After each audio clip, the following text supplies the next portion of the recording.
That ending to the episode was tough, man. So this is it, huh? This is the final scene with Brain. I will say, he went out on his own terms, guys. He went out on his own terms and died how he wanted to. I can respect that. And I love the little bit where Kakuktis actually goes around to avoid freezing him even more as a sign of respect. I actually really love that. But welcome back to the channel today, guys. And as you probably guessed, we're talking about Overlord Season 4, Episode 12 today. And not really much happened, to be honest, besides what I just talked about. I could have just made a video about that, and that could have been it. Not too much happened today, but we're nearing the very end. We have one more episode left in our season, and I can imagine that it's going to be a crazy one, actually. The kingdom's going to be fully conquered then. I can't imagine anyone's going to stand up to them at this point. But we'll have to see next week. And on top of a great episode of Overlord, today is our 200th video, which I'm very happy about. Thank you guys so much for that. But enough talking about that. We'll save that for the end. Let's just get into it and talk about Overlord Season 4, Episode 12 today. So our episode begins immediately where our last one left off, with Pandora's actor and Albedo reporting to Ainz about the fight with Riku. Now, Albedo is pissed. She is furious at Pandora's actor, like, how dare you drop to your knees? What are you, someone on OnlyFans? How dare you drop to someone's knees while impersonating Ainz? Like, the nerve of you. And Ainz is just like, nah, don't worry about it. Who cares? We were able to get some valuable information about it. If someone is willing to drop their guard because you drop to your knees, then it's worth it. Plus, at the same time, they're able to make Riku underestimate him, thinking maybe he's not so tough after all. So, it's quite a poisonous trap, as Ainz says. So it works out well. But Ainz is a little worried about one specific ability that Riku has, and that would be his barrier. Now, as it was stated in the previous episode, and by Ainz himself, that since Albedo was the only one that was able to get in or out of this barrier because she had a world item, he believes that this was created by a world item, the barrier itself, which could be problematic for anyone that's not Ainz, of course, because he has a ton of world items, but it could prove to be quite tricky. But Pandora's actor literally stops him and says, wait a minute, I saw his HP drop when he used this ability. Could it possibly be a skill of his instead, Lord Ainz? And Ainz says, yes, that could be very plausible. I've never heard of a world item that depletes your HP. And he starts pondering that. He starts going over Riku's abilities in his head and deduces that they're all way too different from each other. It's hard to kind of pinpoint if it's a world item or not. So he decides it might actually be a good thing to take another strategic loss. Which makes perfect sense, honestly, because on a battlefield, the best weapon you can bring to it is knowledge.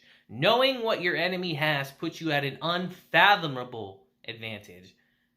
And it really, really helps you. And it also confirms yet again just how cautious of a person that Ainz really is. Because he realizes that I need to know everything that's happening at all times. Because he's confirmed that the NPCs can be resurrected. But he has no clue if he can be resurrected. And he starts thinking that if we think along the lines that the 6 great gods and the 8 greed kings were players like him, their stories ended when they died. So it might very well be impossible for Ainz to revive if he dies. So he has to take that into account with all of his actions moving forward. If he dies, Nazareth crumbles.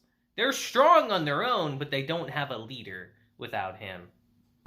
That's why, in his opinion, that a loss that doesn't lead to his death is a loss worth receiving because he gains knowledge. He gains the ability to not die, which is invaluable for him. And it's here that Ainz says that Kakuktis and the rest of his minions that he brought with him should be attacking the capital right now, and that Ainz wants to go there personally and wrap things up.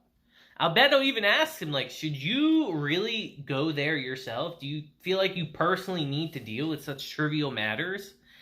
And he says, yeah, I have my role as a villain to play after all.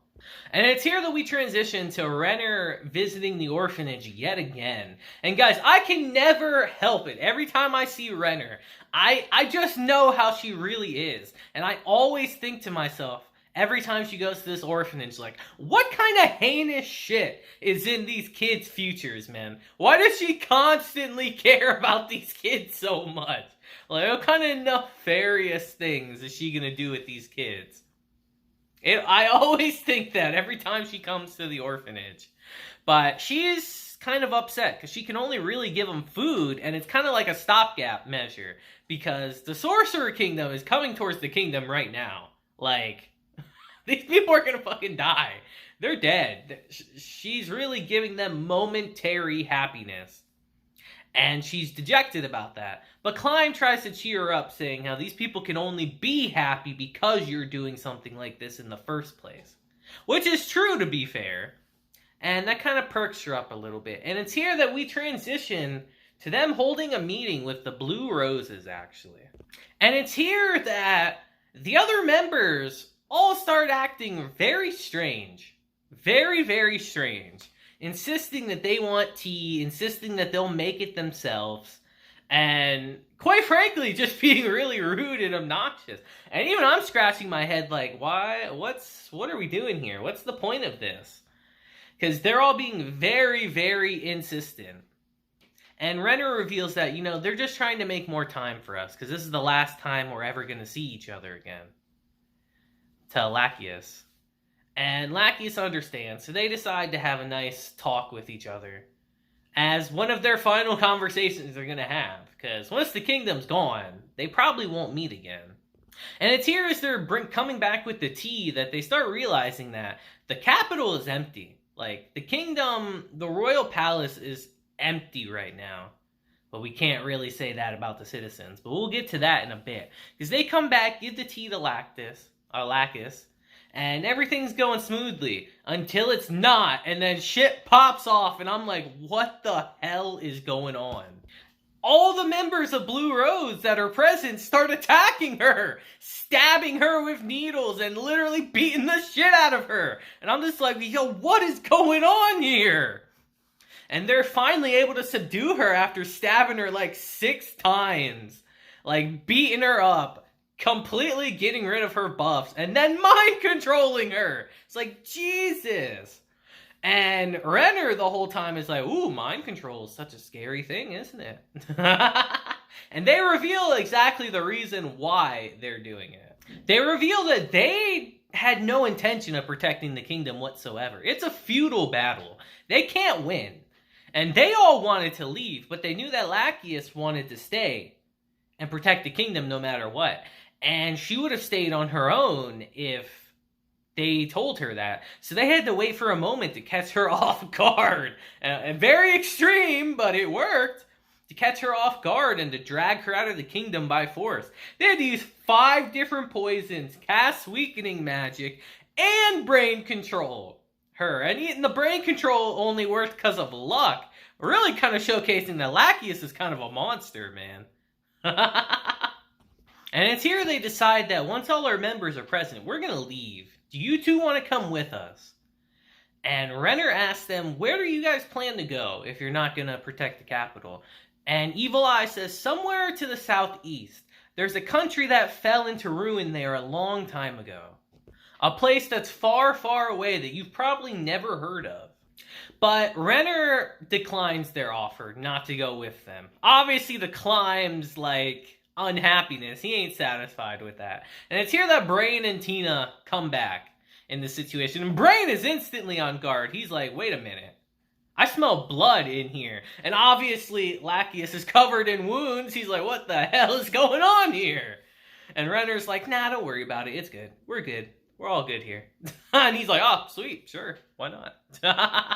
And it's here that Evil Eye asks Brain, like, do you want to escape with us?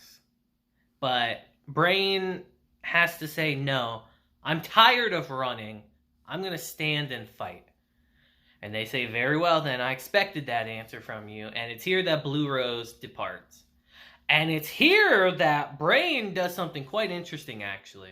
He tells Renner and Climb that, alright, It's my time to go now. And he actually tosses Gazif's sword to Climb. And it's here that Brain says, I'm going to challenge the Sorcerer King myself. If I can even get through his army first, that is. No, he can't. And Climb says, yo, what about Gazif's wishes? This isn't what he wanted. And Brain literally just says to him, like, I never planned to respect his wishes to begin with. I'm a man that follows my own rules and what I want to do. And Renner accepts his leaving, because why would she give a shit about him leaving? Like, yeah, sure, whatever, see ya. And it's here that Brain addresses Climb, like, Climb, I came back to life after meeting you and Lord Sebis, and I'm truly grateful that I was able to meet the two of you. And Climb's emotional right here, and it's here that Brain makes his departure.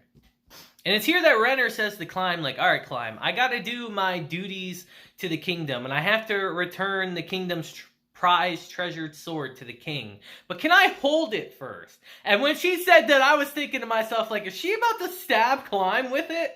But no, she doesn't. She's just marveling at it, draws it, and swings it, and she is unbelievably proficient at using it. It's crazy. It's like the sword was kind of made for her. Climb is shocked. And she just stands there after doing that saying, oh, I guess it doesn't suit me. And Climb's like, I think it does. I think it really does. I think with enough training, you'd be a lot better than me. And it's here that Kakoctus and Aura actually invade the kingdom, finally this time, breaching the walls. And Aura's hilarious, man. Aura is hilarious. She just completely disregards the soldiers that are on the wall, jumps up there, and says, alright, let me looky where I gotta go on this map. And the soldiers are there shaking like, come quietly, ma'am! She's like, alright, just don't get in my way, guys. Come on now. And she says, should you really be paying attention to me right now? Because my monsters came up with me too, as they all climb the wall and surround the soldiers. And they're pissing themselves right now. She actually tells her monsters not to attack the men, just to make sure they're out of the way. But then one of her monsters, Eerie, jumps up and completely scares them so much they pass out. And her relationship with the monsters are hilarious. They're like little pets to her. Like, now, guys, I'm not mad at her for doing that. It's okay. And they decide that we have to attack the Magic Guild. We have to take that out. That's our job. But Eerie's too big. What are we gonna do? I'll just go around the walls, squashing all the humans, you know? Yeah, that's a job perfect for you. Which she happily complies when they jump down. That scene just kind of tickled me. I liked it. It put a smile on my face. And it's here we see Brain walking alone throughout the streets of the capital. His final walk. His walk of resolution. As he's commenting to himself, like, alright, how do I find the Sorcerer King? Should I stay in one of these buildings and wait for him? And it's here that we realize that most of the citizens in the kingdom have not evacuated. Only like the royalty and the higher up people have evacuated. Most of the actual citizens in the town have not evacuated. It's going to be an absolute bloodbath. Brain even comments that if everyone was to come out and take arms, we could put up a bit of a fight, but we can't expect that. And Brain says that things might have been a little different if Gazif were here instead of me. But it's here that he comes across Kakoctus and immediately draws his sword and starts downing like multiple potions. And they just stare each other down for a moment. And Brain starts thinking like, yeah, it must be easy for you to attack an unguarded capital, and you won't think anything about massacring all the people here. But even so, and he gets into a fighting stance, and he declares his name to Kakoctus. And Kakoctus literally says his name too. No other words are spoken between them. And Kakoctus actually draws a sword out of his item inventory. The God-slaying Emperor Blade puts his staff down and readies one giant swing against Brain. And Brain says a quote that I actually really like in this moment. Seek life when facing death, as he prepares his strongest attack ever, truly pushing his bodies to his absolute limit. Blood's gushing out of his face and everything as he does his true nail clipper against Kakuktis. And we have one exchange of blades between them as Kakuktis apparently pretty effortlessly slashes through Brain's attack. And the scene where after that he just swipes his sword to the side and Brain's blood just splatters off of it. That's tough. That's so tough. And Kakuktis even realizes or comments to himself that I didn't know that someone of this level would be here. He would become a great asset to us if he would join up with Nazarick, but alas, I cannot embarrass the resolve of a warrior who came alone to face me, knowing he would die. As we pan over to Brain and we just see him dead there, but with a smile on his face. Kakuktis takes his sword as a trophy, freezes his body whole to preserve it, and actually walks around that. Because he has magic going up this whole time that's freezing everything around him. He actually walks around Brain's body just so he doesn't damage it anymore. He goes around it to go up behind him as a show of respect for him as he heads towards the capital even further, and that's how our episode ends. And this is also the ending of Brain. I said earlier in the season that there was no way he was going to survive an attack from the Sorcerer Kingdom, and he really didn't. He went out on his own terms, though, the way he wanted to, and he died with a smile on his face. So can you really say that he was a fool or anything? I don't think you can. But that's tough, man. Oh, that's tough. And man, I really do like Kakuktis. I really do like him. He's a great character. I love that he actually shows respect to people that are, frankly, far beneath him. I do love that. But you guys let me know what you think of this episode. Like, the kingdom is done. There's no one here to defend it. There's literally no one here. Who's here to defend it? Climb? Fucking Climb? Yeah, okay. I don't believe that. But you guys let me know what you think is going to happen in our season finale next week. I think it's going to be a great episode. But until next time, guys, I hope you have a great day, week, month, and year. And by the time you die, have a fulfilled smile on your face like Brain did at the end of this episode. If you can do that, then you lived life to the best of your abilities. But until then, guys, I'll see you next time.